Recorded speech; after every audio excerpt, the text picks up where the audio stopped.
King Tut is one of the most enduring symbols of Egypt, an infamous child king that came to represent the ancient realm of the Egyptian people and spark curiosity about what made the empire tick.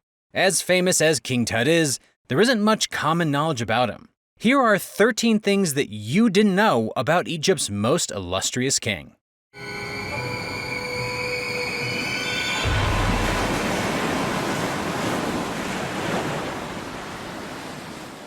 Number 13. He was called the Boy King. King Tut is easily the most youthful pharaoh that ever lived, ascending the throne when he was a tender 9 years old. Born in 1341 BCE to royal parents, King Tut was destined for greatness, but nobody could have guessed how soon. While most kiddos his age were spending lazy days swimming in the Nile River, King Tut had reign over the glorious land of ancient Egypt. How was the proud kingdom governed by a boy who hadn't even hit puberty? King Tut had plenty of seasoned viziers to guide his actions, and probably exercise some of their own influence over the empire as well. Despite all of his juvenile shortcomings, King Tut was a well-loved and respected ruler. We know him as the Boy King, but as our number 12 pick proves, it was far from the only moniker he had.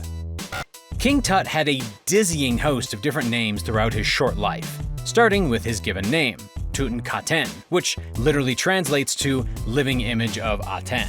As Aten was the Egyptian sun god, this was quite a lofty title for the Boy King.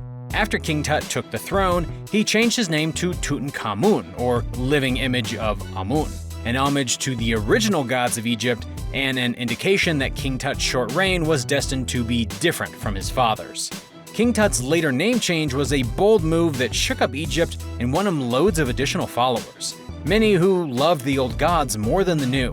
Unfortunately, he couldn't escape some of the traditional ways of ancient pharaohs, as our number 11 pick illustrates.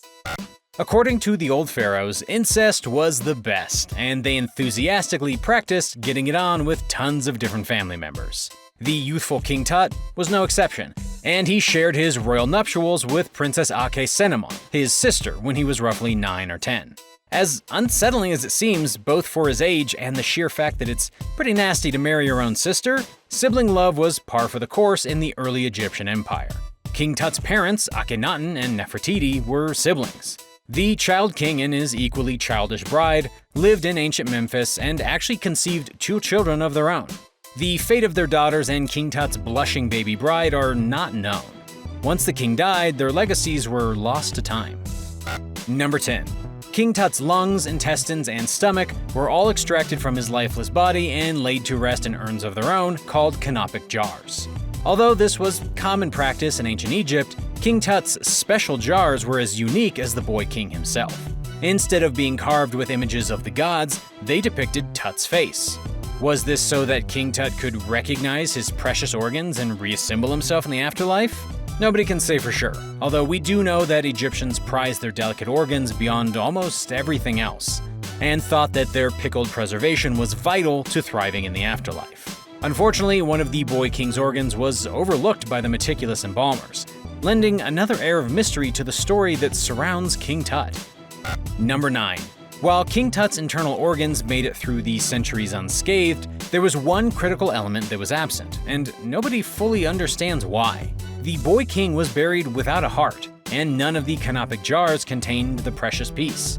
There are several theories as to what happened to Tut's ticker, with some saying that he died too far away from Cairo to preserve it in time. Another sinister clue is what King Tut was given in place of a heart, a scarab amulet blessed with a funeral spell. While the venerable scarab was known for providing protection and helping the deceased find their rightful place in the immortal world, it's still ominous that Tut's dearest organ went the way of the dodo when he perished. Strangely, that's not the only bizarre part of King Tut's burial. Number 8. All pharaohs were buried with finery, lots of loot to shepherd them safely into the world beyond. But King Tut's funeral furniture was in a class of its own.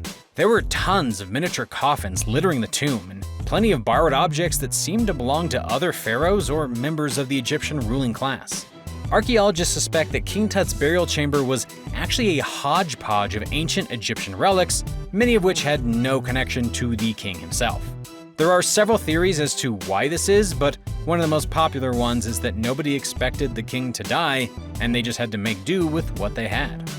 Number 7. King Tut was the ultimate rebel, defying his father's religion and even changing his name to seal the deal. Akhenaten and Nefertiti, Tut's parents, radically changed the Egyptian religious landscape by scrapping the old gods in favor of Aten. This relatively new sun god was not popular with the lay people of Egypt. In a savvy political move well beyond his years, King Tut pulled a quick switch and changed his allegiance back to Amun, an Egyptian god of old who was beloved by his royal servants. This won him tons of popularity and established him as a powerful ruler, even at the tender age of 10. Whether King Tut made this move of his own volition or his vizier suggested it, we will never know. Number 6. The boy king wasn't long for this earth, and his death remains one of the greatest mysteries of the ancient world. Nobody knows what finally spelt the end for King Tut, but we do know that he perished right around his 19th birthday. Unlike other pharaohs who met their bloody demise at the business end of the executioner's sword or stick, King Tut does not have any telltale marks that indicate he was assassinated.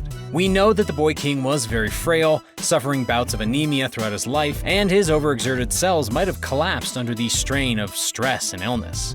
Malaria might have dealt the final blow to the feeble pharaoh, taxing his already compromised immune system with a big old dose of tropical disease. Whatever the culprit, King Tut is destined to live on in pop culture forever, as our number 5 pick illustrates.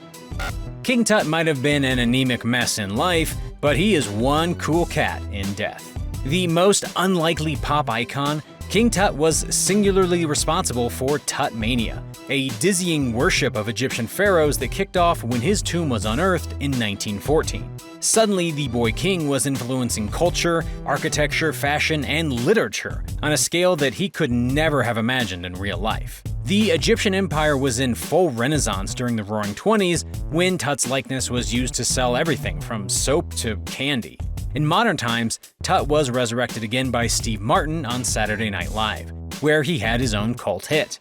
And in 1982, he became a video game star when Konami rolled out their very own tribute to the youthful pharaoh known as Tutankhamun. Number 4. King Tut's tomb is such an iconic and popular tourist destination that it was in danger of being whittled away by the hordes of gawkers who came to pay their respect to the boy king.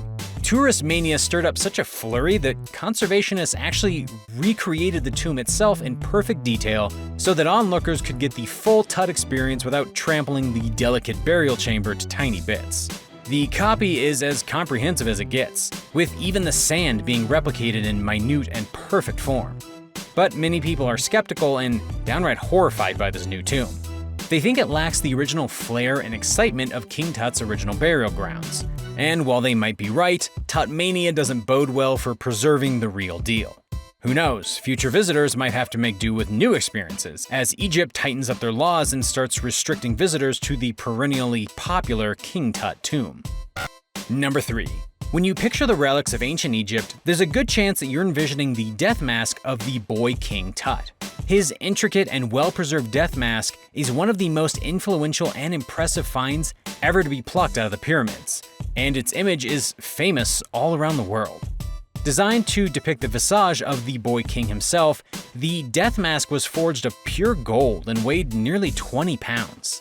The sheer splendor of the raw materials means that the mask would be worth close to $350,000 today, and that's not counting the historical value.